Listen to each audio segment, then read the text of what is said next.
Rejected Knowledge, and this is Chapter 11 of Lords of the Press by George Seldes from 1938. Way out of print. This book is beat to hell. Here's Chapter 11, The Sun Grows Cold. William T. Duart, publisher and president of the New York Sun, is a commendatore of fascist Italy and a Lit. D. of Union College of Schenectady. In making a Doctor of Letters of the eminent journalist Dr. Dixon Ryan Fox, read the following citation. Quote, "A publisher rising from a minor clerkship to command an enterprise of national influence, an instance of what sheer ability and ambition can accomplish in the American environment. Now developing a great newspaper to new levels of public usefulness, not only as a diary of events, but as a medium of cultural instruction and an instrument of investigation. Throwing the light of the sun upon sinister obscurities in our political and social practice, bearing great responsibilities with poise and patience, and discharging them with courage and understanding." Unquote. Otherwise, William T. Duart's name is rarely seen in his or anyone else's newspaper. He is an avoider of publicity. He has no political ambitions, does not want to rule anyone, nor enjoy secret power behind the scenes. He is content to make money. On one occasion, however, Duart was very much in the news. He was recently listed among the numerous multimillionaires in America accused by a Senate committee of setting up holding companies for the purpose of avoiding taxation. Note, it was surprising how many administration-hating, tax-hating newspaper owners there were in that list. Duart replied with a front-page statement in his own paper, which was not without prejudice. It stated that the Sun was incorporated in Albany in 1926 with 30,000 shares of preferred or A stock and 20,000 second preferred or B stock, par value $100 a share, and 100,000 shares of common. Duart had bought the paper from the Metropolitan Museum of Art, to whom the arch newspaper wrecker Frank Munsey had willed it. Employees of the Sun were permitted to buy preferred stock at 8%, and 350 now own some. The second preferred and common stock have never paid dividends. Concludes the Duart statement, quote, "The facts are repeated here so simply that anybody with a greater intellectual capacity than a Mongolian idiot can understand them." Wow. "Even a Treasury expert should grasp the truth about the New York Sun Incorporated." Unquote. 3 days later, Under-Secretary of the Treasury, Roswell McGill, informed the Congressional Tax Avoidance Investigating Committee that tax experts were, quote-unquote, absolutely correct in listing the New York Sun Incorporated as a personal holding company. He made the same statement about Consolidated Publishers Incorporated, a Paul Block company. McGill said, quote, "We of course cannot tell what the motives of the owners were in organizing these companies. We only know what the result was: substantial savings on taxes." Unquote. Besides the Duarts, William T., Jr., and Thomas W., the following persons owned 1% of the Sun stock or more: Frank M. O'Brien, editor; Keats Speed, managing editor; Edwin S. Friendly, business manager; Franz Schneider, Jr., Gilbert T. Hodges, Herbert B. Fairchild, Edwin A. Sutphin, and Robert H. Davis. The CWH Corporation owns all of the stock owned by all of the previously mentioned Duarts, plus Mary W. and Mary Duart. There are no bondholders or mortgage holders listed in the sworn statement, which the paper files annually, but Ferdinand Lundberg, in his America's 60 Families, challenges these affidavits. Fascinating. Wait a minute. Ferdinand Lundberg, I just finished reading his giant book that came out in 1967, The Rich and the Super Rich. So Ferdinand Lundberg, was he active in writing back in the 30s? Wow. I did not know that. And he had written America's 60 Families. Ferdinand Lundberg, man. Well, that's a book. Sounds like any of his work you guys should check out. Incredible book. The Rich and the Super Rich, Ferdinand Lundberg. Of course, those are all out of print too. I wonder why. Continuing. He states that, quote, the Sun executives are understood to have obtained the money to buy the paper for a reputed $11 million in the form of a loan, a large part of which is still said to be outstanding from the Guarantee Trust Company. This loan does not appear among the admitted obligations of the Sun Publishing Company because it was privately made to the leading stockholders, unquote. Franz Schneider, formerly financial editor of The Sun and the Evening Post, is a president of the Newmont Mining Company and, while still a journalist, was on the J.P. Morgan list of privileged characters who could buy Morgan offerings cheaply. So, in other words, he belonged to the same lodge, same secret society, or what? He bought 1,000 shares of Morgan's Standard Brands and many other stocks while financial editor of The Sun, enough to make a profit of almost $60,000. The Sun, says Lundberg, is regarded as a Morgan house organ. Of course. No one in Wall Street disputes that charge. In appearance, The Sun is the most conservative newspaper in the metropolis. But this sobriety of type, this restraint with headlines, does not mean that Duart cannot beat Hearst at his own game. For example, the well-known chain tax hoax of the 1936 presidential campaign. It was during the Republican propaganda attack in which regimentation and dictatorship were charged to the Democrats that John D. M. Hamilton accused the Social Security Board, which, by the way, had been sponsored by both parties, of course it did, with planning to tag and chain every working man and woman in America. There was no truth to the story, of course. I want to dispute that. If you're numbering people, you're chaining them. Continuing. But the photographs of men wearing chains and license tags with numbers, one of the greatest newspaper hoaxes in history, is generally discredited to Hearst, whereas The Sun was equally, if not more guilty. Look, man, that's all true. You got to get numbered to get a job. You're in chains. So this author, I'm sorry, George Sell. This is one area where you don't get it. You didn't get it. I can't hold back on that one. Continuing. In fact, The Nation charges The Sun with first publication. Its November 2nd issue had as headline, New Deal Will Tag Workers.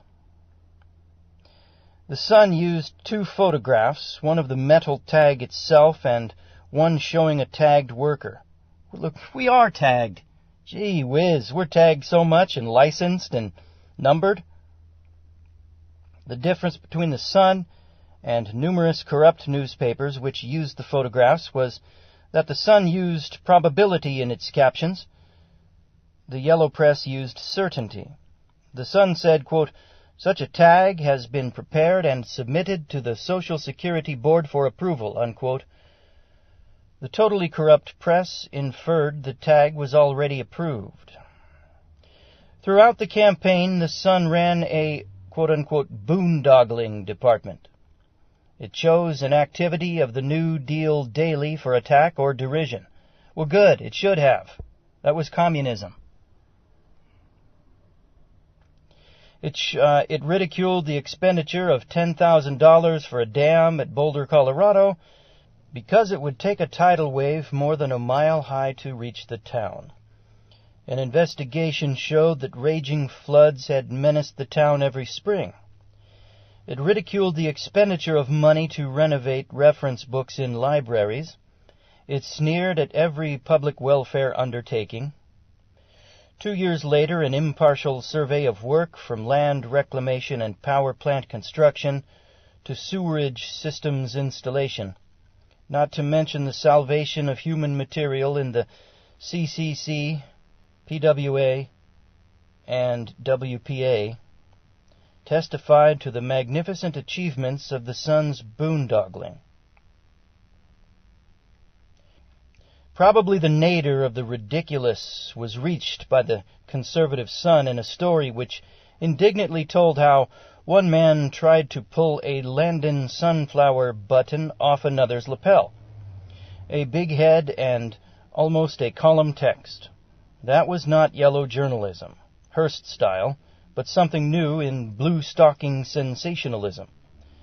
The Sun also accepted a paid advertisement from a cockeyed cartoonist named Percy Crosby, who stated that, quote, "A vote for Roosevelt in 1936 is a vote for bloodshed in 1937, unquote." Well, he was actually just off by a few years. It was a vote for bloodshed in 1941. There you go. Who called the president the keeper of a quote-unquote Washington reptile house. Well, yeah, they all are. Sure. And who concluded, quote, "The time may come when defense is imminent, that time when we must fight for our very homes. If such time comes, then it would seem that the best philosophy under such a condition would be, never wound a snake but kill it," unquote. For printing this advertisement, the Sun was paid $3,200. The Wall Street bankers and brokers commuting to Montclair, New Jersey, and Bronxville, New York, read the Sun almost exclusively. I have traveled in coaches where 90% of the passengers were of this type, and a large part of the conversation was wish fulfillment. I have heard bankers openly advocating the assassination of the president. Isn't that what bankers do, no matter who the president is?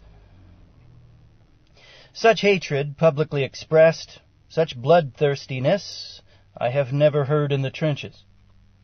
Perhaps a mob of Southern gentlemen, intent on lynching, speak that way when they are drunk and hysterical, but these men are the aristocrats of America. Now that's true, at least the commercial aristocrats. They are members of the same class whom Haywood Broun describes as listening to one of Roosevelt's fireside chats and using language which he could not reprint in his daily column. In the letter columns of the Sun one can find some of this obscurantism and hatred.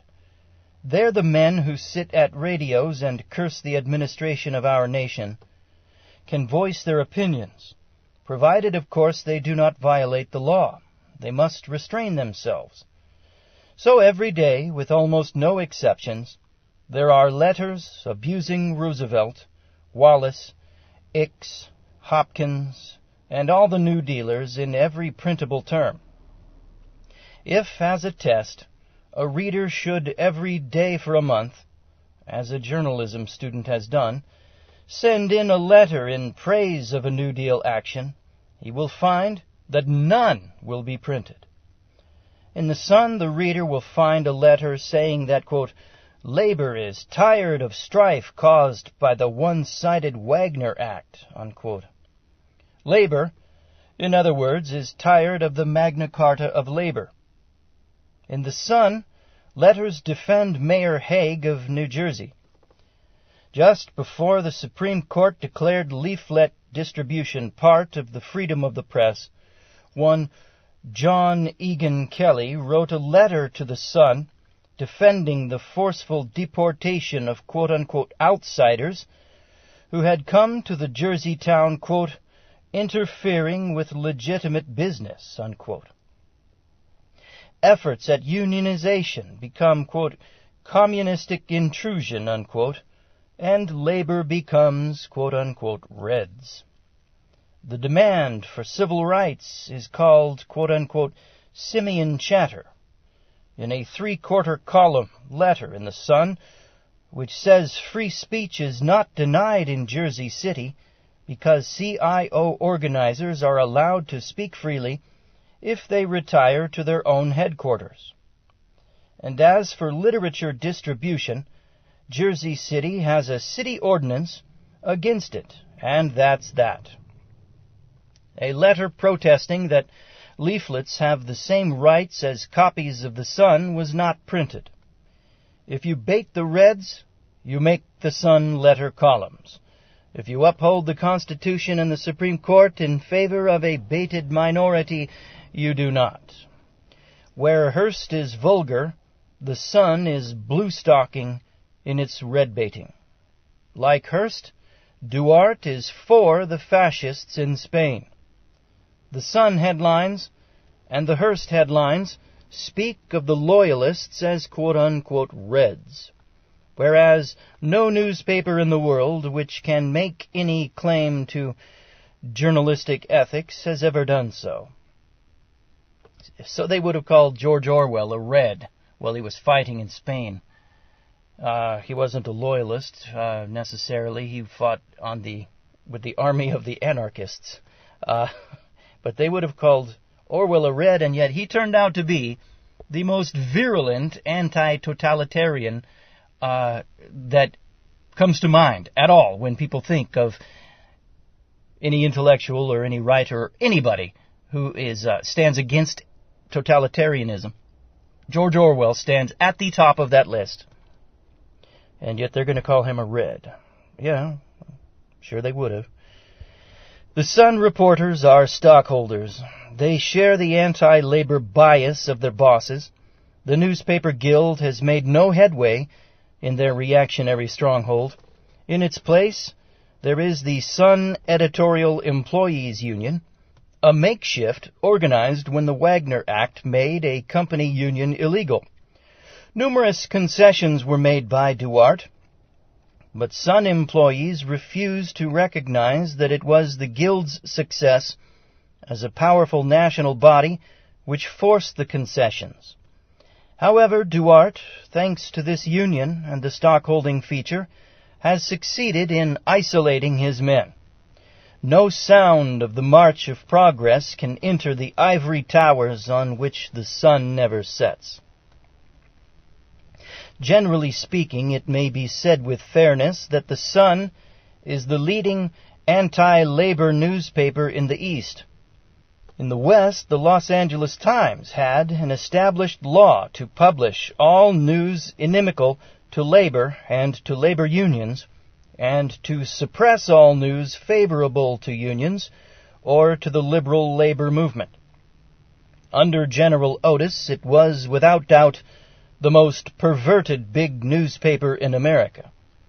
On the Sun, there is no general order to blacken labor, but any reading of headlines and stories will show that of all the New York newspapers, the Sun is most consistently inimical in every way. If, for example, there is a dispute among the taxi drivers and acid is thrown, the Sun headline does not accuse a rival union or a non-union man, but it accuses labor. Quote, "Labor vandals attack 41 cabs," unquote, reads the 2-column front page heading on a relatively unimportant item in the May 6, 1938 issue. "Labor vandals deface House," reads an item in the November 22nd, 1937 issue. The juxtaposition of labor and vandalism creates more than an implication. In truth, there is no justification in the stories themselves for the headlines. Vandalism has been committed. In no instance are the vandals known, and the reporters who wrote the stories, although unfriendly, are not faking. In the first instance, the victim is the Allied taxicab system, but only the headline suggests who the aggressor is.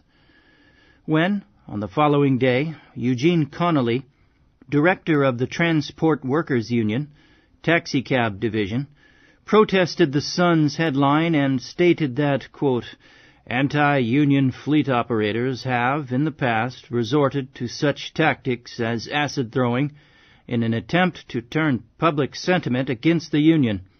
But in this instance, the acid thrown may very well have been committed by racketeers trying to muscle in to convince operators they need gangster protection, unquote. The Sun did not publish the story. In the case of the house defaced by 12 splotches of red aniline dye, the Sun told sympathetically the story of a Dr. Welton who claimed he treated the poor free and was hurt by the fact anyone should attack his non-union, picketed $20,000 redecorating job. An even better example of colored, half-true, prejudiced, tendentious, and propaganda news was the Sun coverage of the Seattle labor situation in 1936. The employees of the Hearst Post-Intelligencer had walked out for good cause, and the papers suspended peacefully. There was no violence. Everyone knew that if violence could be provoked, it would help Hearst. But the New York Sun actually published a news item which was an approval of planned violence. It said on August 13th, quote, something is going to happen soon, and it promises not to be pleasant. The conservative citizenry is slowly gathering its forces, and the day is not far distant when those forces will strike hard. Seattle is still American, unquote. To strike hard, in other words, to use violence, break the law, is, in the mind of the Sun, a symptom of Americanism. In this same dispatch, it is reported that a new daily paper is planned in the Northwest. Liberal and progressive forces were behind it, but the Sun, without any evidence, begins by calling the proposed rival to Hearst, quote, a communist-affiliated newspaper, unquote, proceeds to, quote, the projected radical communist organ, unquote, which is an untruth, and concludes with, quote, the new Communist Daily, unquote, which is a falsehood. In its summary of the situation on October 10th, the Sun headline said, the forces of law still abet New Deal racketeers. And the story opened with a remark about, quote, New Deal labor racketeering forces, unquote.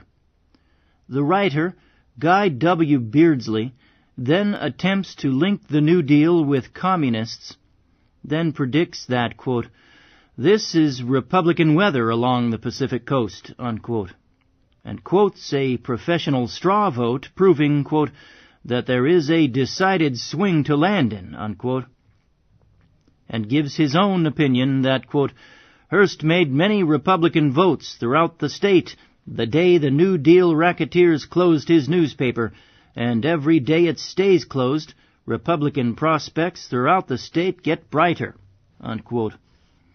The election proved the whole Sun story ridiculous.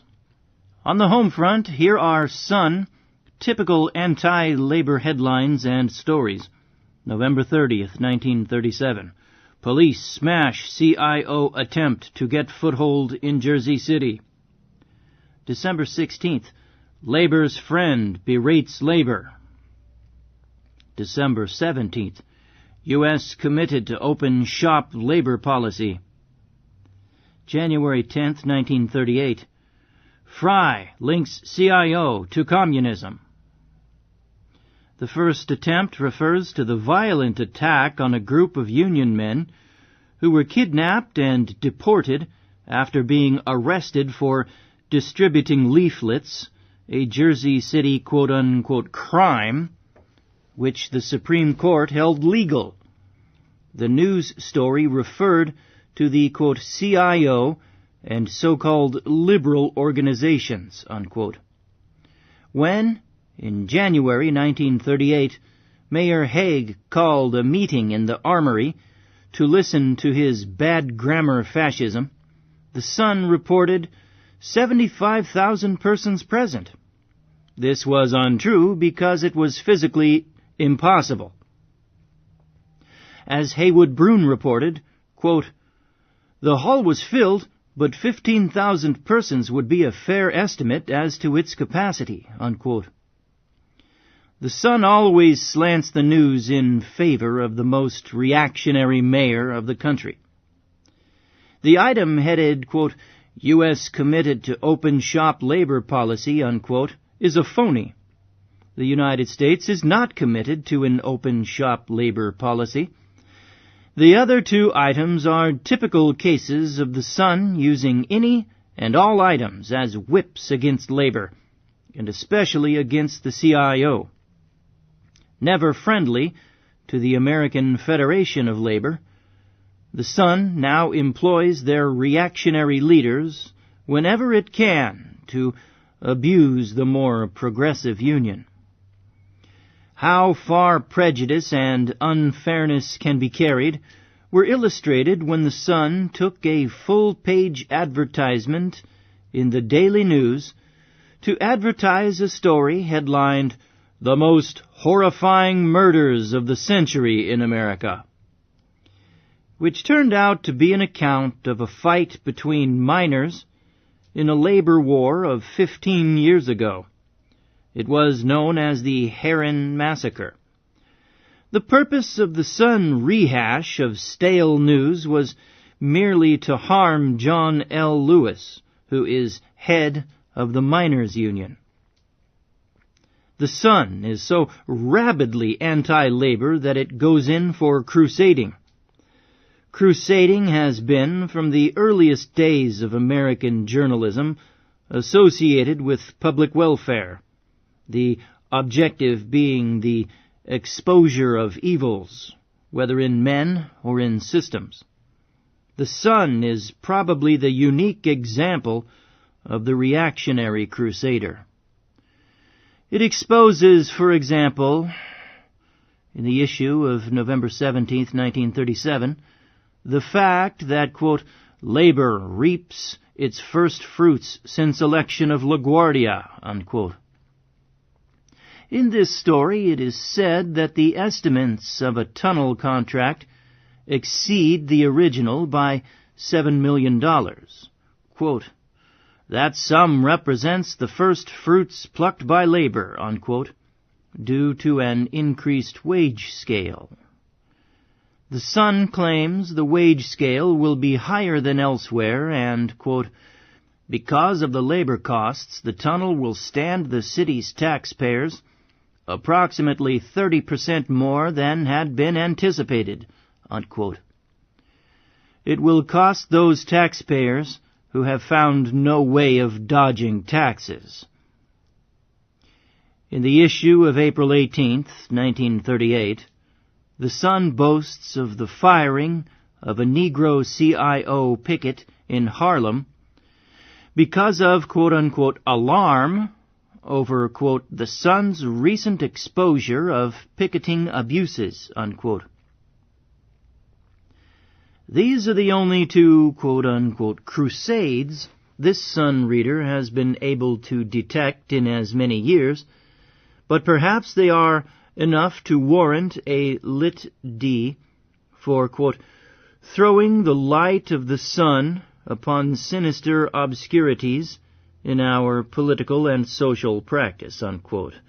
Who knows? In establishing The Voice of Business edition, Duarte declared that, quote, "Many of us have been led to believe that serious and constructive journalism is losing ground, that playing up the frivolities and foibles of humanity is the formula of the day. Well, here is the answer, written in a manner to give heart to the newspapermen of America. It is a lesson which should not be lost on those who would worship the false gods of journalism," unquote. The special edition runs to about 150 pages and is a magnificent advertising scheme because it gives steel corporations, cannon makers, bridge builders, and great utilities, which have nothing to sell direct to the public, a chance to spend money in what is known as, quote, goodwill advertising, unquote. Who can tell whether it earns the goodwill of the public? But it certainly does of the publisher.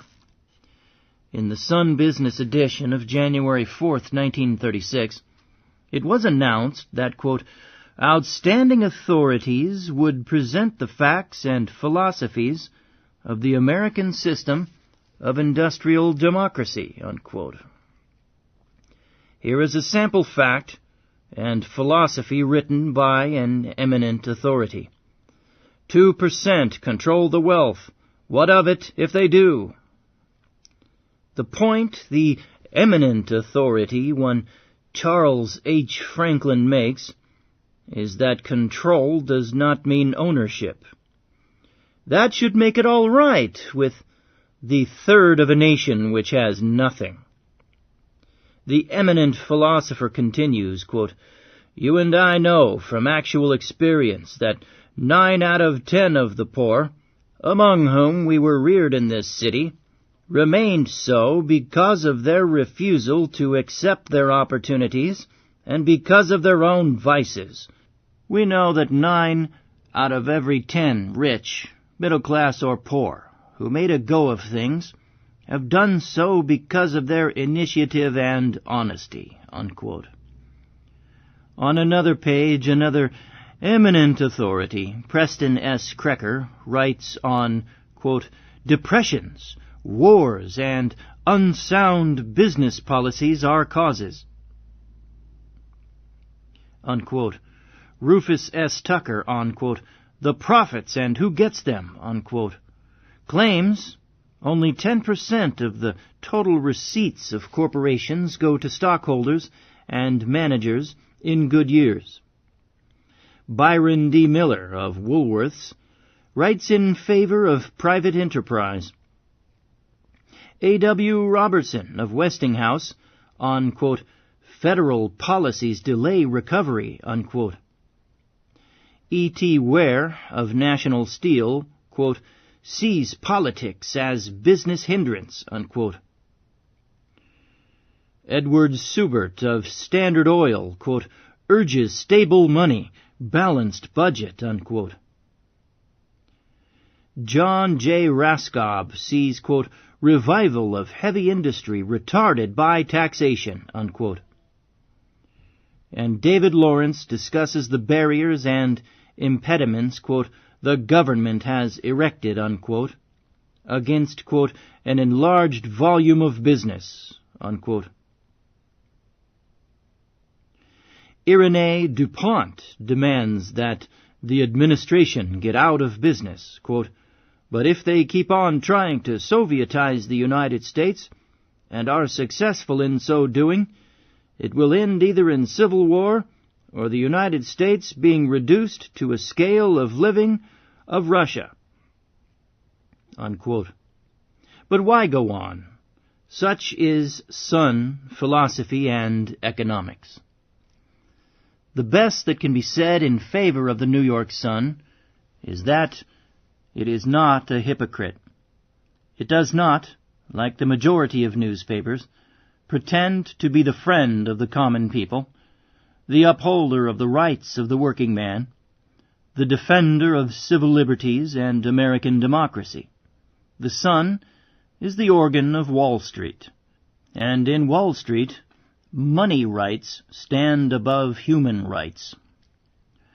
Such honesty is amazing in this journalistic transition era, this third stage of newspaper history in America, where business rather than traditional idealism has become the end as well as the means. Being the voice of business, the Sun naturally adopts the policy of business.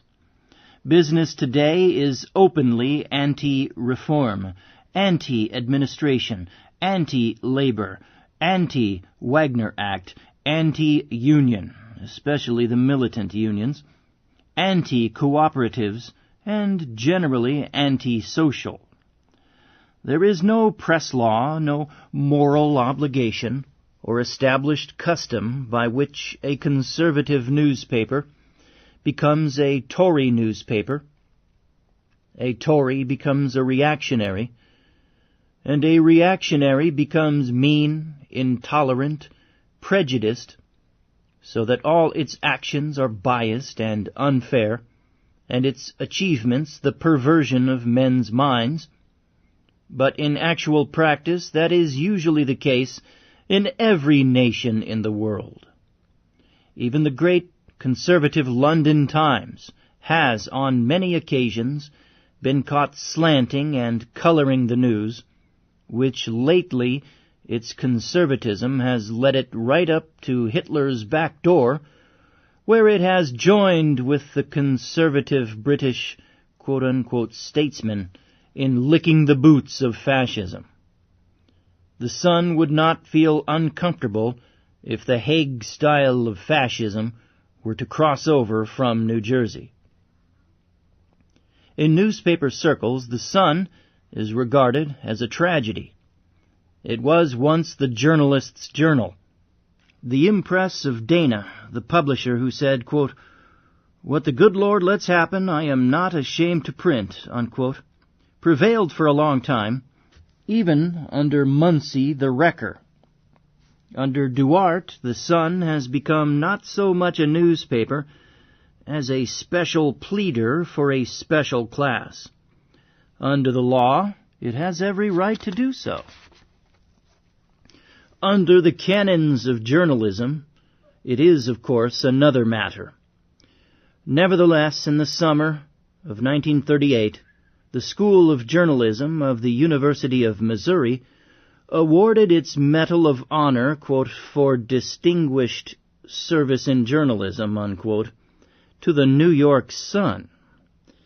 The citation, read by acting Dean Roscoe Ellard, said in part, quote, "for the excellence of its literary style, for its urbanity, high journalistic craftsmanship, and intelligence in selecting as well as in handling its news, for its unqualified intellectual honesty in conducting a newspaper for a highly intelligent and discriminating newspaper audience, for its treatment of the liberal arts, political correspondence, and financial and commercial news by outstanding authorities, for its Saturday issue, which, in the scope, character, and quality of its articles, and its general informative value, is unusual among newspapers of the United States," unquote.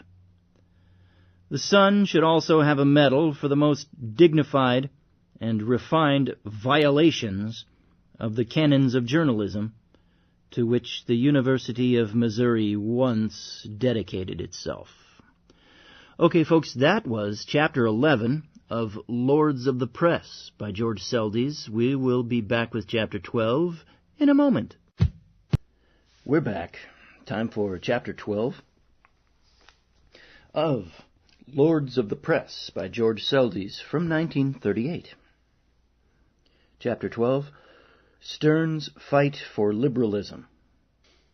J. David Stern is one of a tiny minority of owners in America who really wants to publish a free newspaper. From bitter, costly experiments, he has learned what most of his colleagues have not even been interested in, namely, that freedom is quite impossible. But he is a very reasonable and realistic human being, and he has frequently said that he intends to publish as free a newspaper as possible without going into the red. Quote-unquote, Lusty Scripps said and did the same thing. But that was a generation ago, when liberalism still paid dividends. Mr. Stern knows just who the enemies of his dream are. He knows that to run a free newspaper it is necessary to publish news which advertisers will not like. He is a strong believer in strong editorials, and an editorial stand on almost any question outside the viciousness of the man-eating shark and the Bengal tiger means antagonism from pressure groups, advertising agencies, big business, and the great gods of finance. Mr. Stern has therefore faced the choice of publishing as liberal and free a newspaper as possible, with the necessary compromises, thereby breaking even or making money, and publishing a completely free newspaper for a short time, and having to go out of business because of a sit-down strike of advertisers, finance, and big business in general. A completely free newspaper, for example, might compare the Ford, Chevrolet, and Plymouth cars, just as Consumers Union does, and as a result lose 2/3 of its automobile advertising. Or it might publish a scientific report on poison in cigarettes and lose all of its tobacco advertising. Or it might investigate wages in department stores and so lose much advertising that it would have to suspend even if it had $1 million behind it and 1 million readers. Such things are out.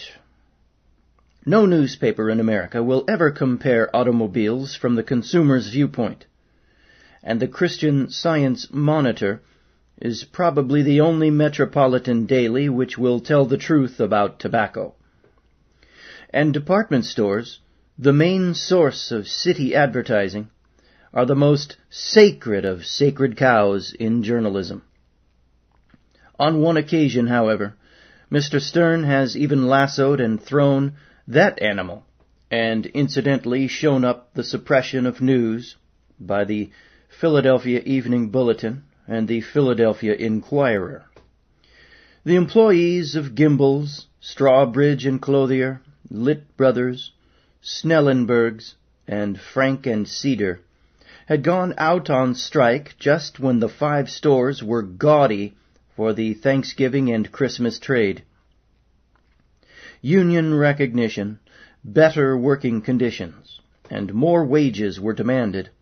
One of the pickets' placards announcing that salesmen cannot live on $12 a week. Trucks were overturned, deliveries were stopped, hundreds of customers refused to enter the struck stores. Man, why weren't we taught this history in school? I know why.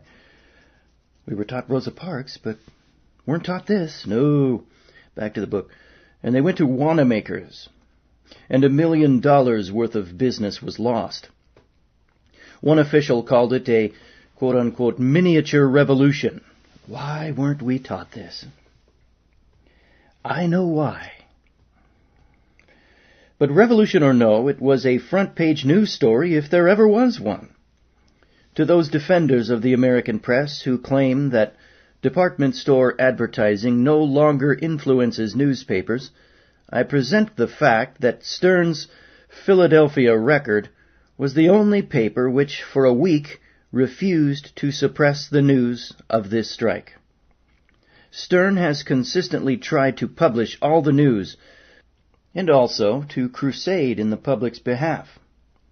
His first newspaper was the New Brunswick Times, a small-town New Jersey sheet which he acquired in 1911 for $2,500. I bet my antecedents would have been reading that. Interesting. He immediately began exposing the corrupt political boss, The town sat up. Corrupt New Jersey politics sat up, too. Attempts were made to buy Stern off, but he continued his campaign. He said, quote, "I wouldn't sell for all the money in the world." But he sold the paper for $25,000 and was thereby enabled to buy a bigger paper in a bigger town and start bigger crusades. In 1920, he got the Camden Courier. Camden had been in the hands of a corrupt political machine for 20 years. Name a town that wasn't. And people are still voting. A machine so corrupt and entrenched that it had passed through the great muckraking era which began with the century and which Lincoln Steffens fathered. The best citizens of Camden were among the crooks. When Stern entered the Camden Club, he says that, quote, "Everybody stopped talking because they had all been cursing me," unquote. He hired expert municipal accountants. He found that, quote, "Camden had the lowest per capita expenditure for the health service of any similar city in the East, and the highest infant mortality rate, the lowest allowance for visiting nurses and health work, with hundreds of thousands of dollars spent, wasted on political drones," unquote. He spent from Christmas night to New Year's Eve making a drama out of the statistics. The result was sensational. Stern says of his experience, quote, "It took me 3 years to go from public enemy number 1 to chief champion of the people of Camden," unquote. In December 1933, he took over the apparently moribund New York Evening Post. He said to his staff, quote, "I want to run a newspaper man's newspaper. If you like it, the public will like it. I am for the newspaper guild. I am for controlled credit inflation," unquote. It is said he paid $300,000. It is also said that the New York publishers of evening newspapers had pledged a fund of $250,000 for the purpose of buying and destroying the Post. This is the system the publishers used in Pittsburgh to reduce rivalry, and it is the system being employed in more and more cities. And when Stern outmaneuvered them, the evening paper publishers, who had a quote-unquote cooperative trucking system for paper delivery, served notice on Stern that the Post would be dropped. This meant a raise in the cost of suburban distribution of 400%. This was the salute which the great quote-unquote cooperative publishers of the great metropolis gave their colleague. Just before entering New York, Mr. Stern wrote a defense of the editorial page in which he pointed out the fact that the 1929 Depression had awakened the people, that they were, quote, "hungry for courageous analysis and definite guidance," unquote. He continued, quote, "The sad truth is that many newspapers have not shown courage in serving sincerely and intelligently this new army of serious readers because of wholly imaginary inhibitions, because of a fear of offending that was wholly unwarranted. The average newspaper is twice as free as it ever dares to be. I've been a newspaper publisher for 25 years and have owned 6 newspapers in various parts of the country. I have never been approached with an offer of money for editorial support, nor has any banker to whom I owed money ever attempted a squeeze play. I am in the humiliating position of the woman who was insulted because she had not been insulted. Too many newspapers suffer from the fear complex. They are not only afraid to offend important interests, but they are afraid of writing over the heads of their readers. They edit down. I have found that it is impossible to write over the heads of the readers, if the writing is sincere and in simple language. Not half a dozen papers in the country make a practice of running daring editorials on the front page where such editorials rightly belong." Unquote.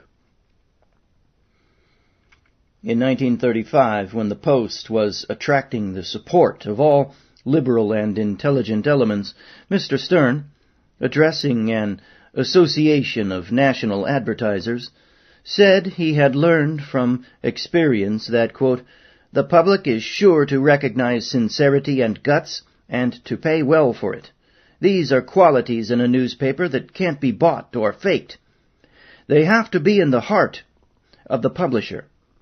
You can't fool the public any more than you can fool the children at home. Sooner or later an editor who is insincere reveals himself, and the public senses that insincerity with an intuition as quick and uncanny as that of a child." Unquote. Parentheses.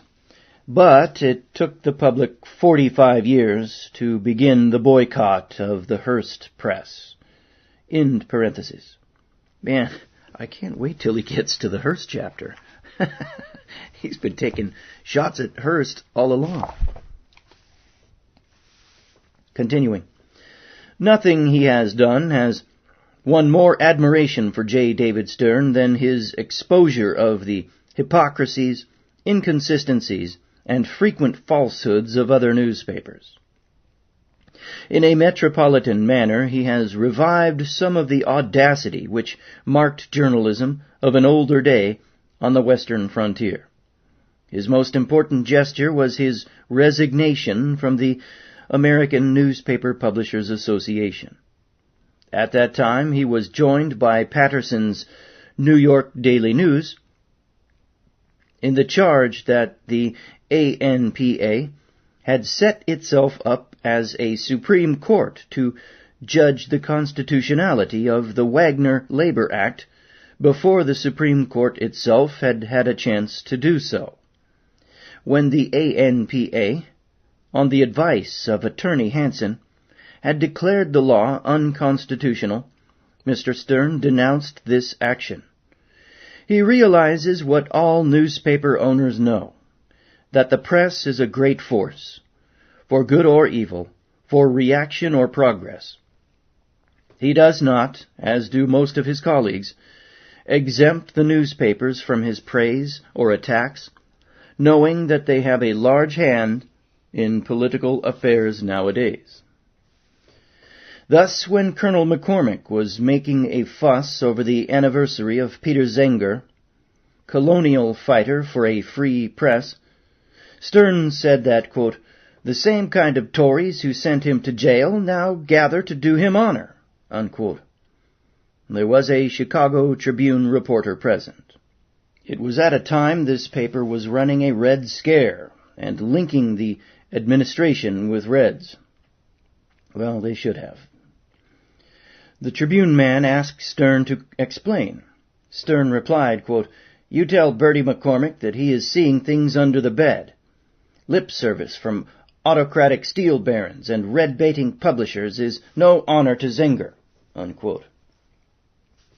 McCormick, who is the head of the Freedom of the Press Committee of the ANPA, had a cheap revenge on Stern in May 1938, when the leading American fascist of the time, the mayor of New Jersey, suppressed the Post.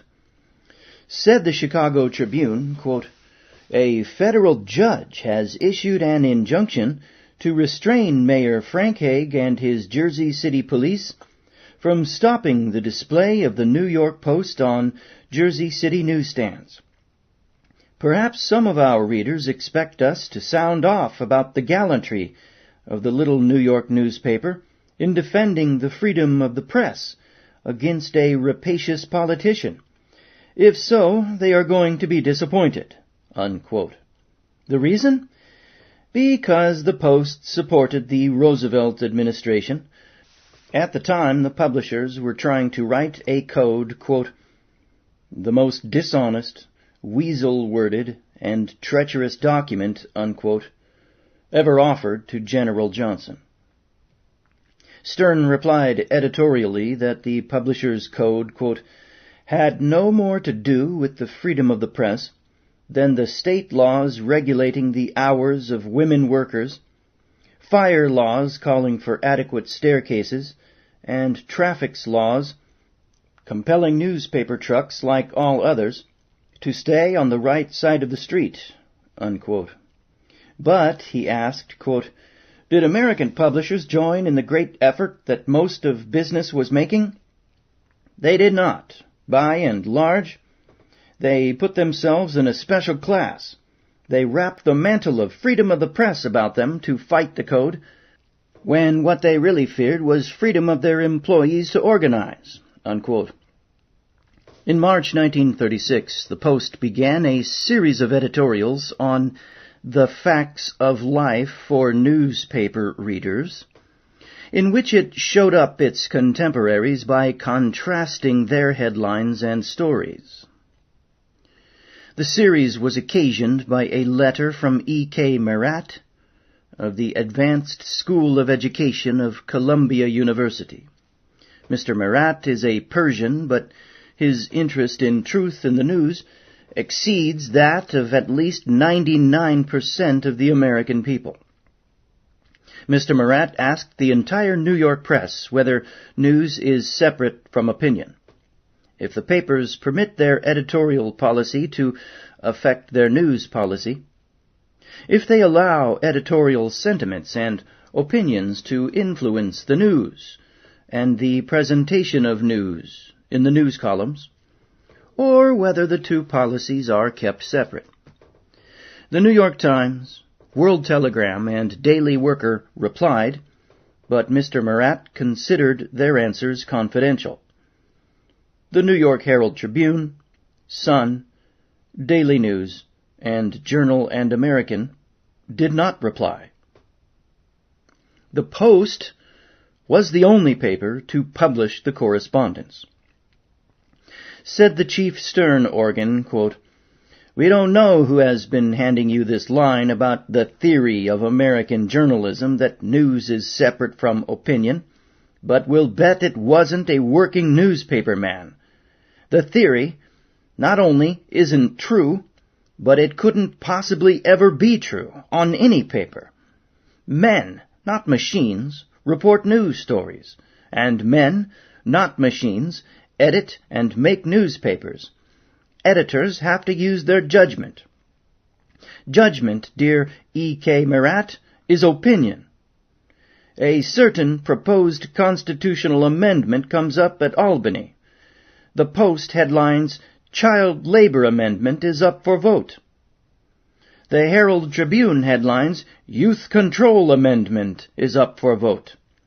Both papers are reporting the news. Or are they, dear E.K. Marat? A Democratic convention meets. The delegates storm at each other for 3 hours, then pass a harmony resolution. A Republican paper headlines, 'Democrats rage for 3 hours in wild session.' A Democratic paper headlines, 'Democrats make peace. Harmony vote passes.' Both papers are honestly reporting the facts as they see them, but Republican eyes are not Democratic eyes. Such stuff as the Journal's constant reference to the Spanish Reds, when they mean the government forces, is becoming rare. We're talking about the honest judgment that an editor has to make to get up an edition. The Times is a great paper. We think the Times could make an issue fairly important by putting it under a 4-column head on page 1 often enough. The Times, a newspaper of record, tries not to editorialize, but it doesn't pick its headlines out of a paper bag either. We think it's good for newspaper readers to know the facts of life." Unquote. On May 25, 1938, the Post took the Times over the hurdles. Under an editorial heading, "Add Facts of Life, News Unfit to Print," it said that, quote, "The Supreme Court must be a trial to the editors," unquote. Who more valiantly than Justices Butler and McReynolds, quote, have fought to keep the court in the anti-New Deal column, unquote. Instances are then given. In every one of them, a decision favorable to the New Deal was played down in the Times. A decision unfavorable played up by being given either the front page or big type, and 4 specific cases in one day are mentioned. Item 1. Chief Justice Hughes sharply questions an attorney for Girdler's Republic Steel Corporation. Item 2. The National Labor Relations Board wins 3 cases, including the one ordering Remington Rand to reinstate 4,000 men. Item 3. Hughes rebukes a Circuit Court of Appeals for trying to prevent an investigation of Associated Gas subsidiaries. Item 4. The court rejected an appeal of utility companies which questioned the right of PWA to finance the Santee Cooper project, the biggest public power project next to TVA. What happened to these 4 big news items? The Post reports, quote, Tom Girdler's slightest snort makes page 1 in the Times, but item 1 was nowhere to be found in Tuesday's Times.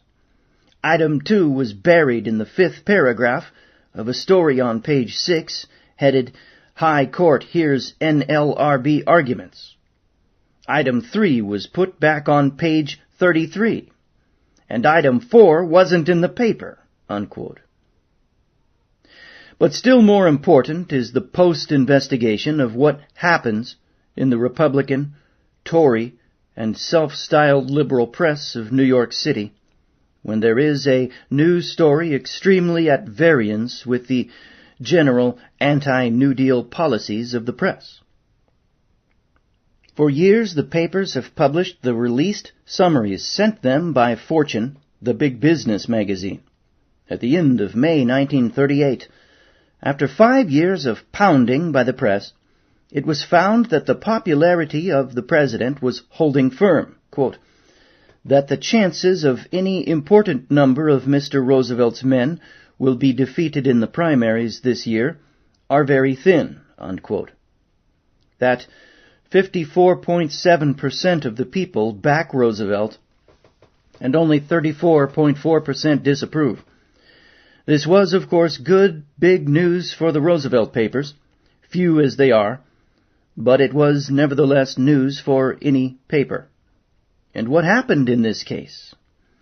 The Post investigation showed New York Times, Wednesday.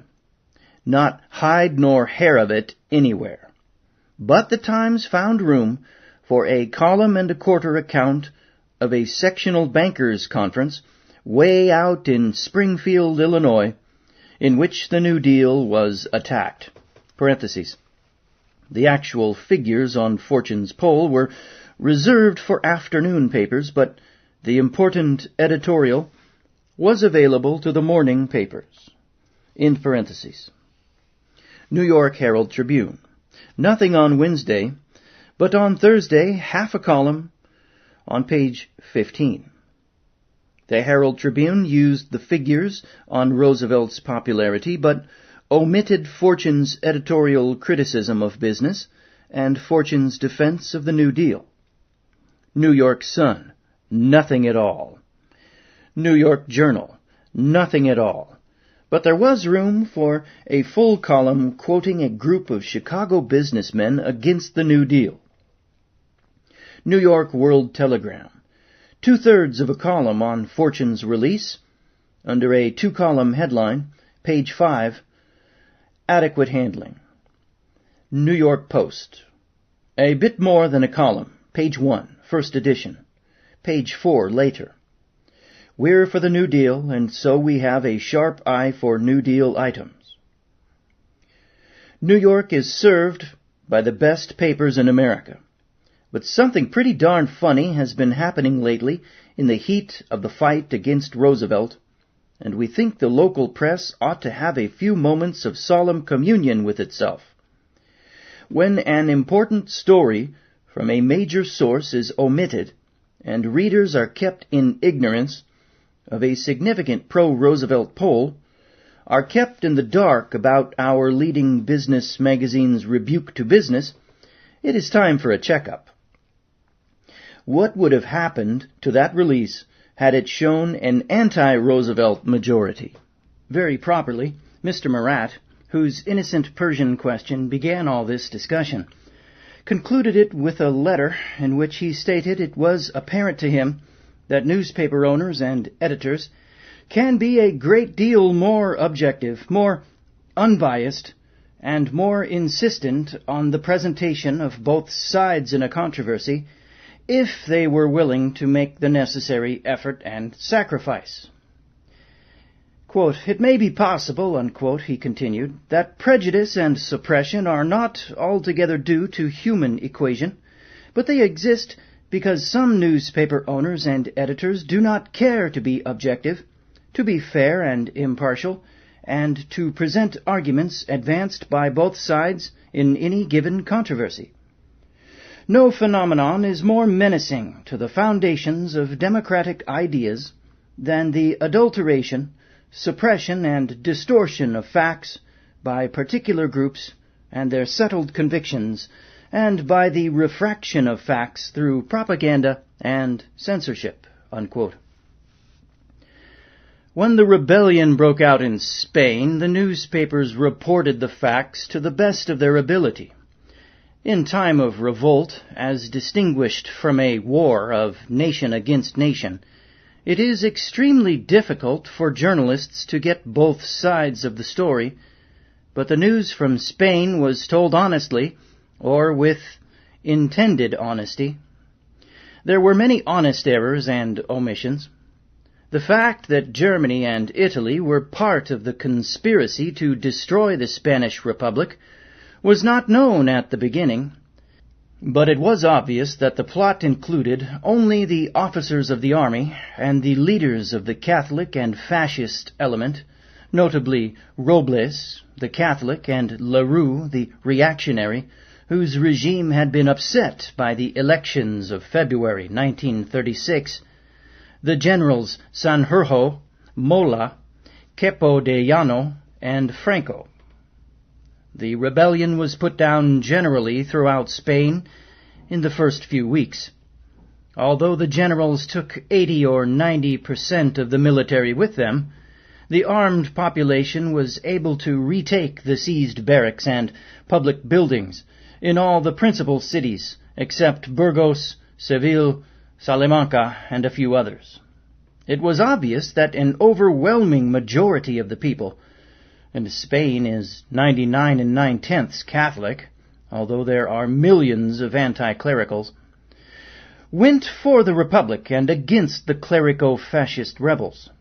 Certainly no one can doubt that the trades unions, which have more than 5 million members, were and are 100% against the rebels. By the end of July 1936, however, Franco was able, with the aid of Italian airplanes and German equipment from the ship Cameroon, to land Moors from Africa, equip them, and march on Toledo and Madrid, stopping in the working men's sectors of Badajoz and Seville en route to murder many thousands. The war became a war of foreign troops and foreign equipment against the vast majority of the Spanish people. The press of all journalistically free countries so reported. But a new element entered into the war: the Catholic Church. It sided with the rebels. The rebels had sworn to restore the Church to power. That was one reason for the Vatican's sympathy. The other was the fact, which the Republic has admitted, that in the first weeks of street fighting in the Civil War, when there was no authority, no central power directing the Loyalists, anti-clerical and anti-Catholic elements killed numerous priests. Some of these priests were killed in the churches in which arms were found, and which were used as strong points by the clerico-fascist forces. Some were killed by outraged peasants who claimed that the church engaged in usury in the land. I wouldn't doubt that one. Some were killed for other reasons, but not one priest was killed by the Republican government, and from the moment the government restored its power, it has protected churchmen and churches. The American press got its first facts fairly straight. Its errors were unintentional. But from the beginning of August 1936, the Catholic hierarchy in America, as distinguished from the hierarchy in Europe, where no such attempt was made, began a crusade against the newspapers which truthfully reported the events in Spain. Naturally, the pressure was hardest against the liberal press, which had editorially supported the legal, recognized, liberal Republican coalition. The Stern papers were the leaders. The Philadelphia Record and the New York Post published powerful and brilliant editorials whose veracity cannot be questioned. Here are extracts from one of them entitled "Democracy is at Stake in Spain," which resulted in a conflict with the Catholic Church. Quote, "The struggle in Spain is not a struggle between communism and fascism. Two groups are battling for supremacy. On one side are Republicans, Socialists, Communists, Syndicalists, and Anarchists. They differ widely on many questions, but they are in agreement on one. Each regards the preservation of Spanish democracy as the first and essential step in carrying out its own particular program. On the other side are equally diverse elements: Carlist, Alfonsist, and Juanist monarchists, feudal landowners, conservative Republicans, fascists. They differ widely on many questions, but they agree on one. Each regards the destruction of Spanish democracy as the first and essential step in carrying out its own particular program." You know, that's about the most succinct, the most succinct, concise description of the Spanish Civil War I've ever come across. When you read what went on there in mainstream history books, you get a bunch of gobbledygook, and in one paragraph they just told you what it was. Fascinating. And so this is going to get boycotted, huh? That figures. Each regards the destruction of Spanish democracy as the first and essential step in carrying out its own particular program. Between these two groups, believers in democracy can have but one choice. Their sympathy must go to the forces supporting the Spanish Republic. Its government is neither socialist nor communist. It was elected by an overwhelming majority of the Spanish people. It was seeking a peaceful solution of Spain's economic and political questions when the right took up arms and precipitated a bloody revolution. I wonder who goaded them on. He said knowingly, "Law and order in Spain are menaced not by the left, but by the right. The right represents elements which have proved their bankruptcy by their misgovernment of Spain for generations and their exploitation of her people. They represent only a small minority of the Spanish people, and those the most backward. The right has no popular support. The right is to blame for the Spanish government's left swing since the Civil War broke out. Democracy is at stake in Spain. The Civil War is between a government supported by those defending democracy and rebels out to crush democracy." Unquote. This is a fair editorial opinion. It tells facts. But even if it could be called a biased editorial opinion, it is in keeping with the right of editors to express themselves on the editorial page, so long as they keep their news columns free from editorial opinion. But as a result of fair editorial opinions, whose facts could not be disputed, a campaign to boycott the Philadelphia Record was, quote, urged in Catholic pulpits throughout the city, unquote.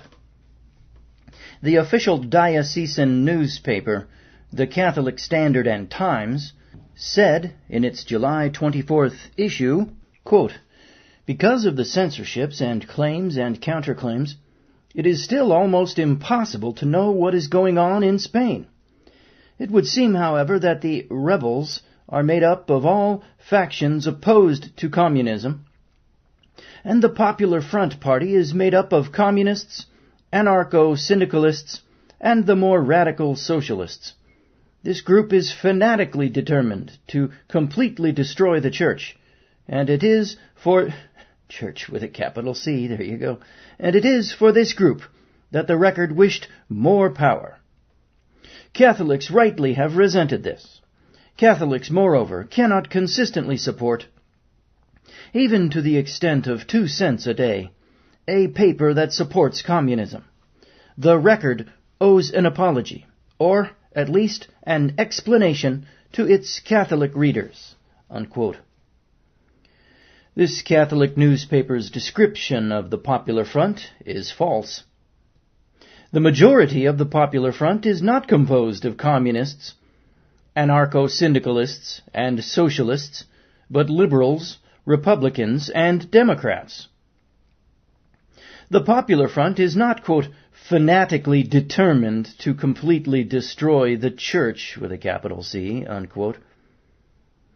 It is, however, determined not to permit the restoration of the Roman Catholic Church to temporal power, which was ended in 1931, nor to permit it ever again to control education in Spain. It is determined to treat the Roman Catholic Church in just the same manner the United States treats the Roman Catholic Church. How effective the boycott against the Stern paper was, I do not know. But every newspaper man knows that the most powerful pressure group in America today is the, you guessed it, Roman Catholic Church. I do not know whether it succeeded in curtailing the Record circulation or inflicting a financial blow through the withdrawal of advertising by Catholic businessmen. But on August 10th, 1936, publisher Stern addressed the following humble letter to Cardinal Doherty. Quote, "On Wednesday, July 29th, we ran an editorial entitled, 'Now the Spanish Regime Loses Its Head.' This second editorial denounced the Spanish government's action against the Catholic Church. We had hoped that it would offset any unfriendly impression created by the first editorial. But this second editorial was overlooked by an editorial writer for the Catholic Standard and Times, which, on August 7th, denounced the Record because of the first editorial. I very much regret this situation, especially because we have hurt the feelings of friends on religious grounds. I need not tell you that the Philadelphia Record stands foursquare for religious freedom and tolerance, and is bitterly opposed to communism, fascism, or any form of government which denies its citizens complete protection in their worship. You have always been fair to the Record. I would very much appreciate your advice as to what I should or should not do in the matter." Unquote. Sounds like they got him, all right. Cardinal Doherty accepted the apology. He wrote, quote, "It is a pleasure to hear from you that, when this editorial was published, the Record was not aware that the so-called rebel or rightist party in Spain was really battling for religious rights, and that as soon as you learned this, you published a second editorial to offset the impression derived from the first editorial.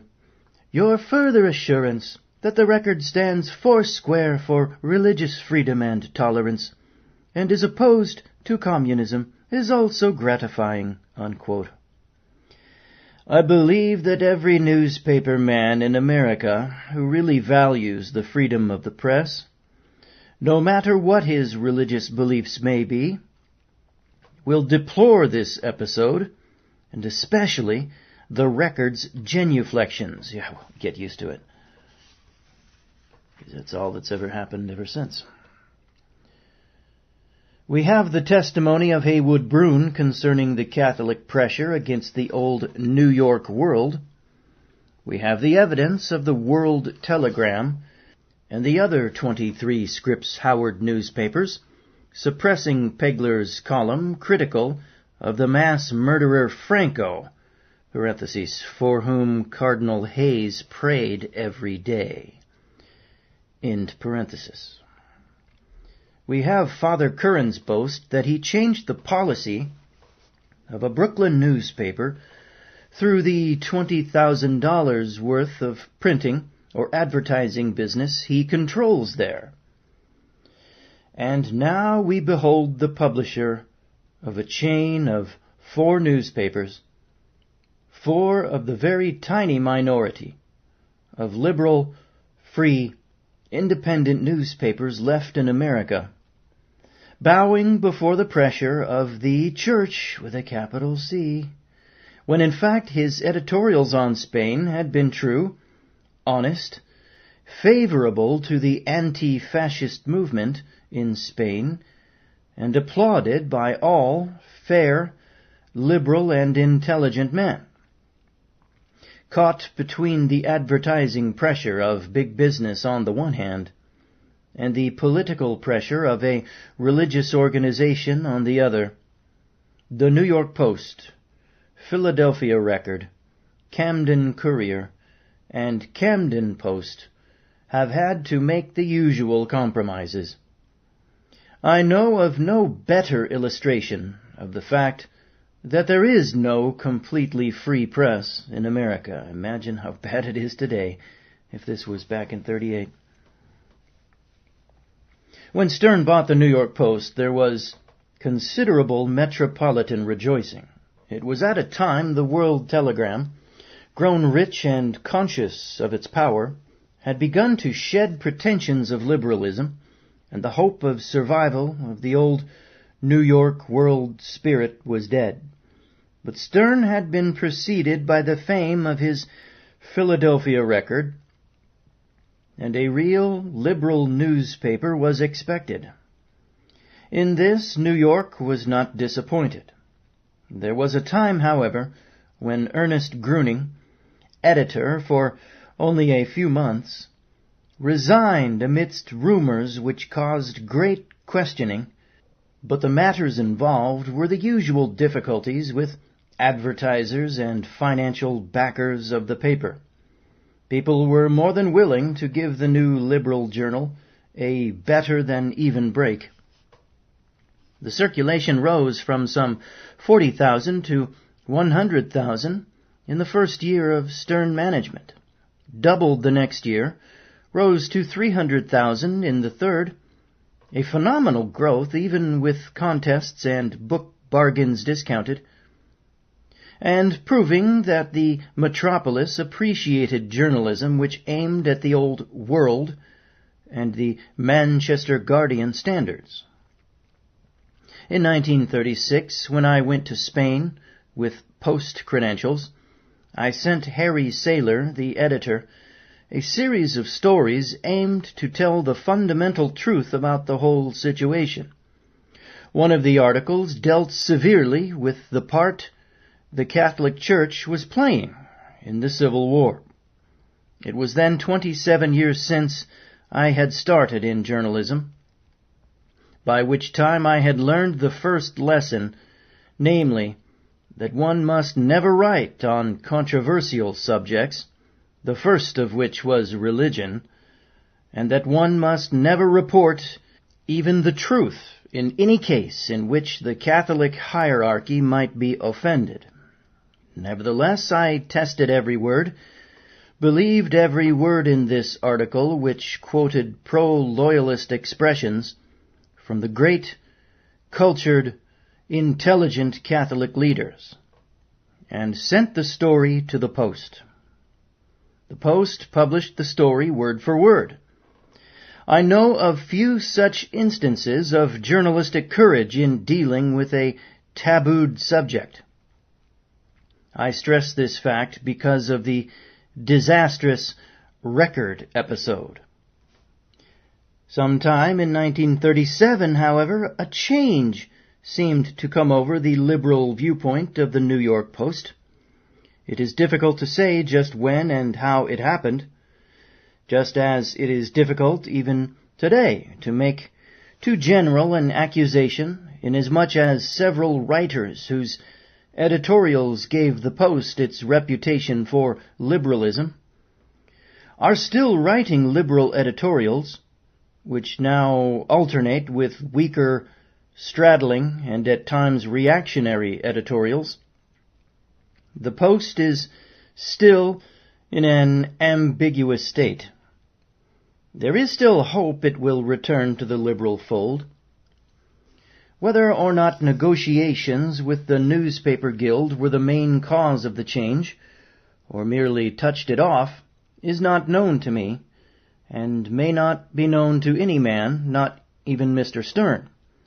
But there is a change, and it is not toward liberalism. In fact, Heywood Broun not only puts the Post among the reactionary, red-baiting newspapers, but gives the gold cup and blue ribbons to its publisher. He writes, quote, "Once there was a liberal paper in New York City, and now there is none." In the red-baiting handicap, J. David Stern was a slow starter. He was practically left at the Post. What a pun, Heywood, what a pun, writes Seldes here. Hearst was way out in front. Behind him came Ogden Reed and Roy Howard, but they were whipping. Yet, when the horses straightened out in the stretch, quite a different picture was set for the crowd which watched the red-baiting handicap. J. David Stern had dropped out of the clouds. As they charged across the finish line, it was evident that Stern had won by a head. A photograph will have to be taken to determine place and show positions, because they could cover Hearst, Roy Howard, and Ogden Reed with a blanket, and not a bad idea at that." Unquote. When did the Post enter the race?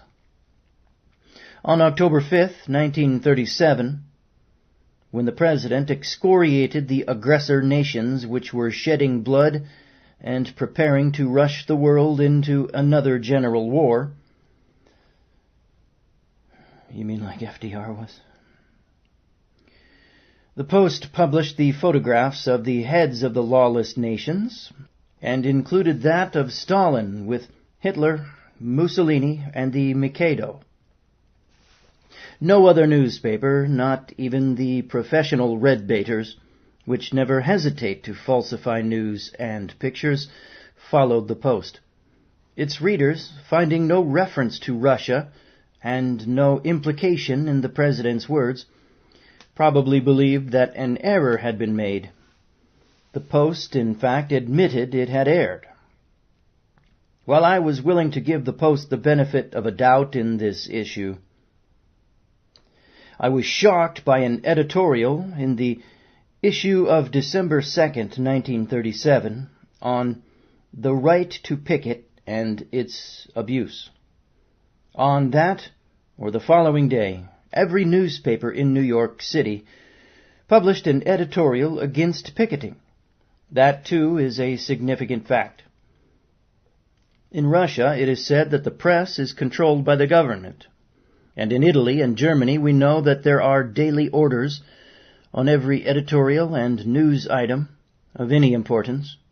But in free America, where not even big business is supposed to have any sinister relationship at all with the free press, that's a good one. Here was one instance where every paper spoke as if in echo to a master's voice, a dictator's voice. On this subject, the Post and the Sun ran almost identical editorials.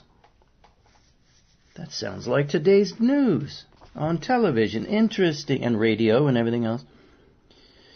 The Sun, however, did not try to make out that its attack on picketing was in the interests of labor.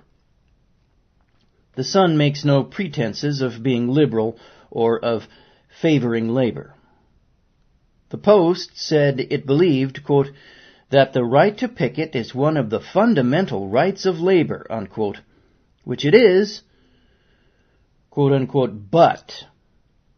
And from now on, it will be noted that there were many "we believe in this but" editorials appearing in the Post. In this case, the but was followed by the belief, quote, that, like other rights, it may be abused, unquote. And the hope is expressed that labor will be careful. We are living in a time when the Chicago police murder 10 unarmed peaceful pickets, and the Spanish Civil War has become largely a war of the employers against the labor unions and poor peasants. But the Post advises caution, where a year ago it advised audacity.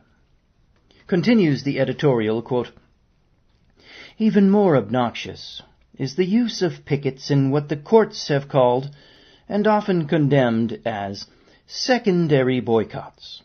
These are cases in which a man is picketed not because he has a dispute with his employees or with a union, but because he is doing business with someone else who may have a dispute with employees or a union, unquote.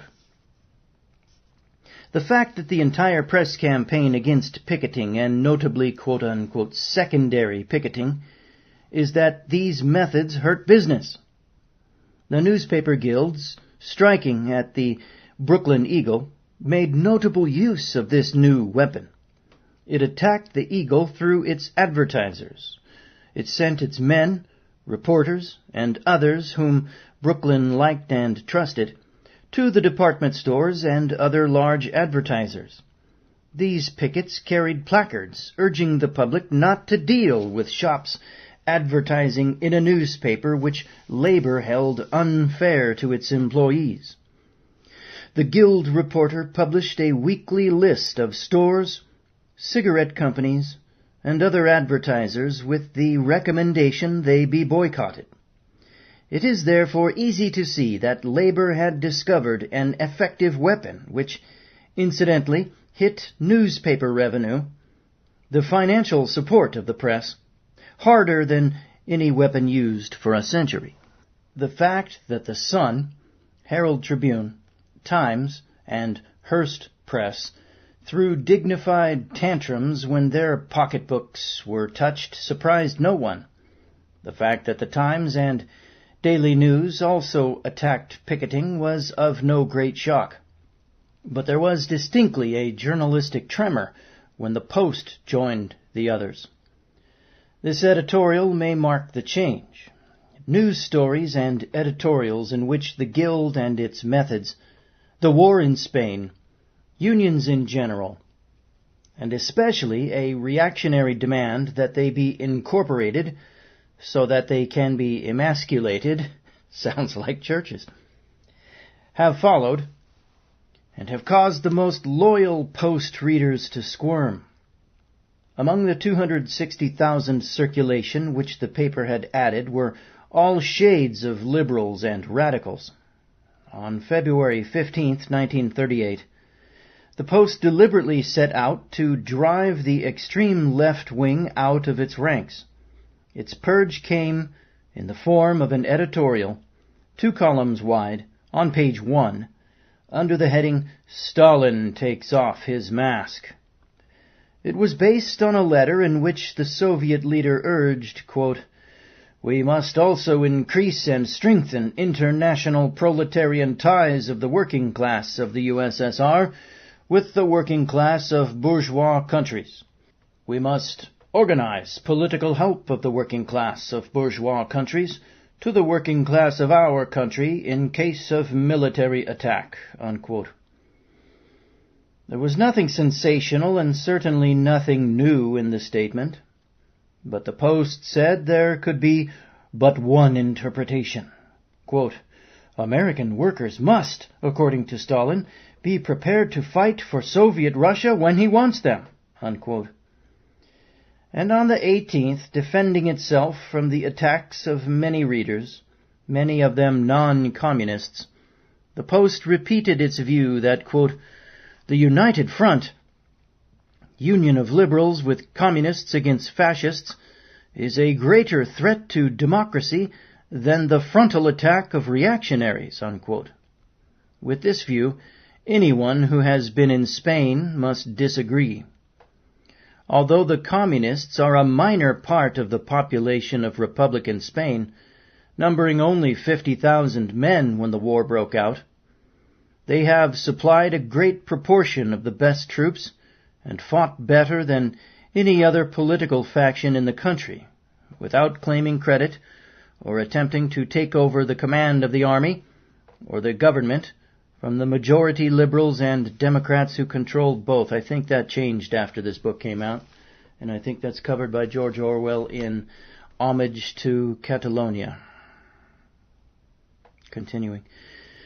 The publication of this editorial did more to upset the Post editorial and news staff than any event under the Stern regime. So far as I know, there are no communists on this paper, as there are secretly on the Times and larger journals. But all the liberals felt that the day of red-baiting had arrived, and some questioned the wisdom of remaining with the paper following the Hearstian line.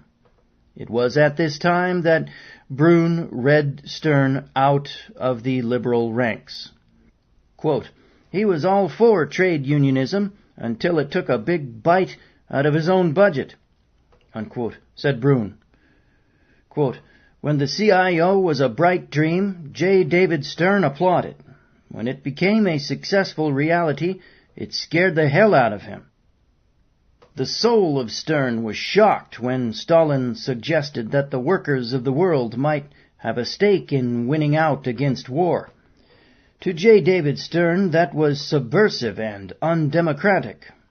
Stern is the most tired of all the tired liberals.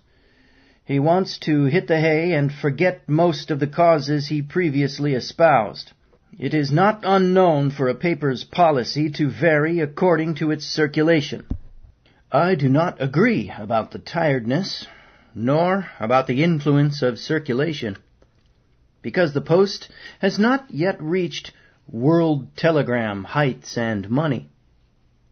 I believe the episode is another illustration of the Stern policy of operating as liberal a newspaper as the money interests will allow.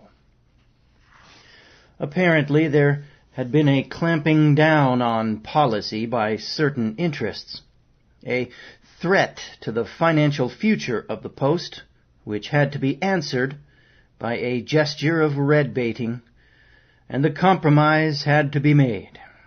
It was the same sort of necessary surrender which the Record had made to the Catholic Church.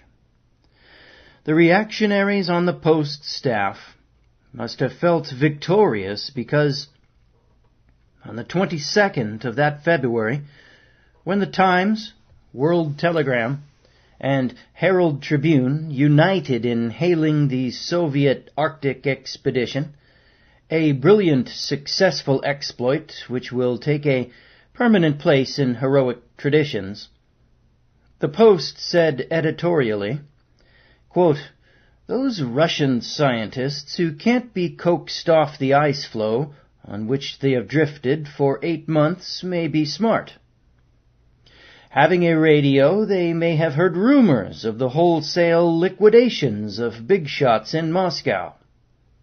Having scientific minds, they may have put 2 and 2 together and concluded that the more famous one becomes in Russia, the more likely one is to be liquidated. And, having the primitive instinct of self-preservation, maybe they've concluded that an ice floe may be a pretty comfortable spot after all." Unquote. This editorial disappeared in the second edition. It was even too raw for the editors of the Post.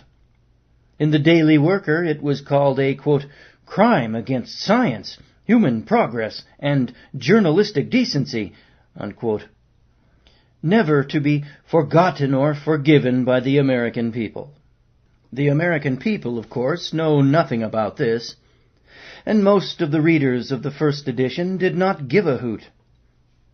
But we may be justified in asking whether either the advertisers or the intangible forces which drive newspapers out of the liberal and progressive camp really expect red-baiting editorials to prove to their financial backers that they are in the money camp. What this country needs, and has not got, is a newspaper free enough to defy every enemy pressure. Okay, folks, this concludes chapters 11 and 12 from Lords of the Press by George Seldes from 1938. A lovely memory-hold classic. You've been listening to Rejected Knowledge. It was substantial savings on taxes, unquote. Besides the Duarts, William T. Jr., and Thomas W., the following persons owned 1% of the Sun stock or more: Frank M. O'Brien, editor; Keats Speed, managing editor; Edwin S. Friendly, business manager; Franz Schneider, Jr., Gilbert T. Hodges, Herbert B. Fairchild, Edwin A. Sutphin, and Robert H. Davis. The CWH Corporation owns all of the stock owned by all of the previously mentioned Duarts, plus Mary W. and Mary Duart. There are no bondholders or mortgage holders listed in the sworn statement, which the paper files annually, but Ferdinand Lundberg, in his America's 60 Families, challenges these affidavits. Fascinating. Wait a minute.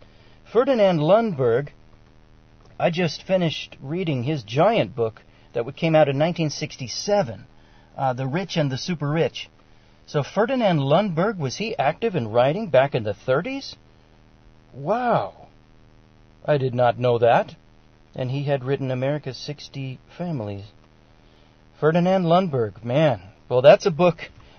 Sounds like any of his work you guys should check out.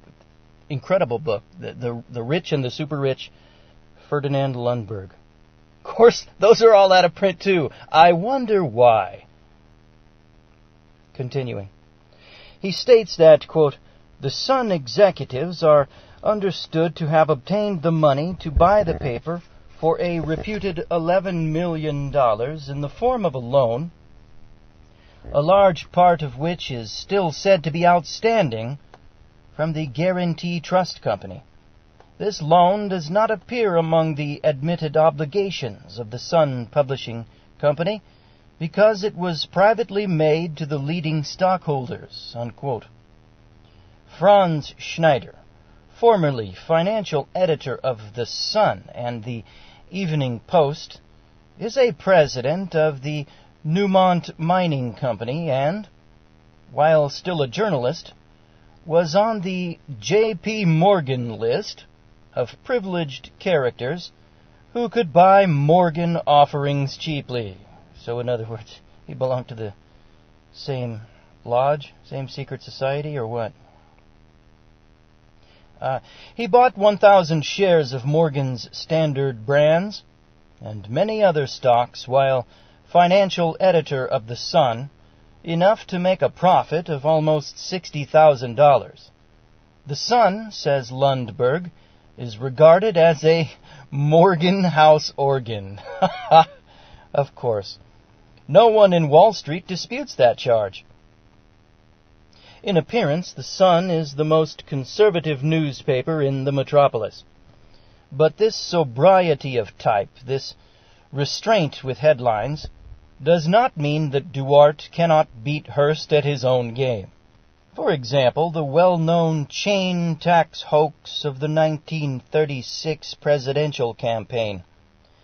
It was during the Republican propaganda attack in which regimentation and dictatorship were charged to the Democrats that John D. M. Hamilton accused the Social Security Board, which, by the way, had been sponsored by both parties, of course it did, with planning to tag and chain every working man and woman in America. There was no truth to the story, of course. I want to dispute that. If you're numbering people, you're chaining them. Continuing. Upholding companies for the purpose of avoiding taxation. Note, it was surprising how many administration-hating, tax-hating newspaper owners there were in that list. Duarte replied with a front-page statement in his own paper, which was not without prejudice. It stated that the Sun was incorporated in Albany in 1926, with 30,000 shares of preferred or A stock, and 20,000 second preferred or B stock, par value $100 a share, and 100,000 shares of common. Duarte had bought the paper from the Metropolitan Museum of Art, to whom the arch newspaper wrecker Frank Munsey had willed it. Employees of the Sun were permitted to buy preferred stock at 8%, and 350 now own some. The second preferred and common stock have never paid dividends. Concludes the Duarte statement, quote, "The facts are repeated here so simply that anybody with a greater intellectual capacity than a Mongolian idiot can understand them." Wow. Even a Treasury expert should grasp the truth about the New York Sun Incorporated, unquote. 3 days later, Under-Secretary of the Treasury, Roswell McGill, informed the Congressional Tax Avoidance Investigating Committee that tax experts were, quote-unquote, absolutely correct in listing the New York Sun Incorporated as a personal holding company. He made the same statement about Consolidated Publishers Incorporated, a Paul Block company. McGill said, quote, "We of course cannot tell what the motives of the owners were in organizing these companies. We only know what the result. But the photographs of men wearing chains and license tags with numbers, one of the greatest newspaper hoaxes in history, is generally discredited to Hearst, whereas the Sun was equally, if not more guilty. Look, man, that's all true. You got to get numbered to get a job. You're in chains." So this author, I'm sorry, George Sell. This is one area where you don't get it. You didn't get it. I can't hold back on that one. Continuing. In fact, the Nation charges the Sun with first publication. Its November 2nd issue had as headline, "New Deal Will Tag Workers." The Sun used 2 photographs, one of the metal tag itself and one showing a tagged worker. Look, we are tagged. Gee whiz, we're tagged so much and licensed and numbered. The difference between the Sun and numerous corrupt newspapers which used the photographs was that the Sun used probability in its captions. The yellow press used certainty. The Sun said, quote, "Such a tag has been prepared and submitted to the Social Security Board for approval," unquote. The totally corrupt press inferred the tag was already approved. Throughout the campaign, the Sun ran a quote-unquote boondoggling department. It chose an activity of the New Deal daily for attack or derision. Well, good, it should have. That was communism. It ridiculed the expenditure of $10,000 for a dam at Boulder, Colorado, because it would take a tidal wave more than a mile high to reach the town. An investigation showed that raging floods had menaced the town every spring.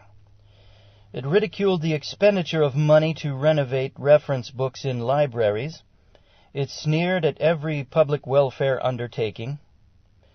2 years later, an impartial survey of work from land rejected knowledge. And this is Chapter 11 of Lords of the Press by George Seldes from 1938. Way out of print. This book is beat to hell. Here's Chapter 11. The Sun Grows Cold.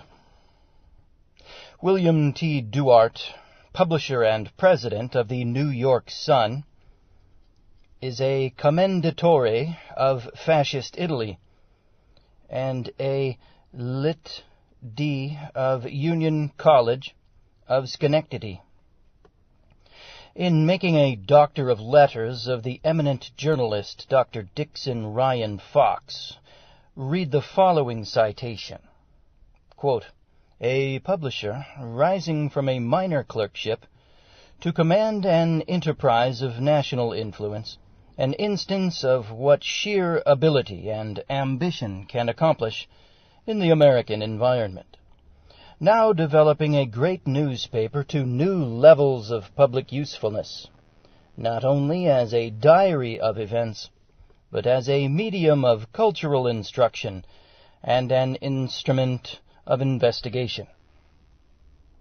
Throwing the light of the sun upon sinister obscurities in our political and social practice, bearing great responsibilities with poise and patience, and discharging them with courage and understanding." Unquote. Otherwise, William T. Duart's name is rarely seen in his or anyone else's newspaper. He is an avoider of publicity. He has no political ambitions, does not want to rule anyone, nor enjoy secret power behind the scenes. He is content to make money. On one occasion, however, Duart was very much in the news.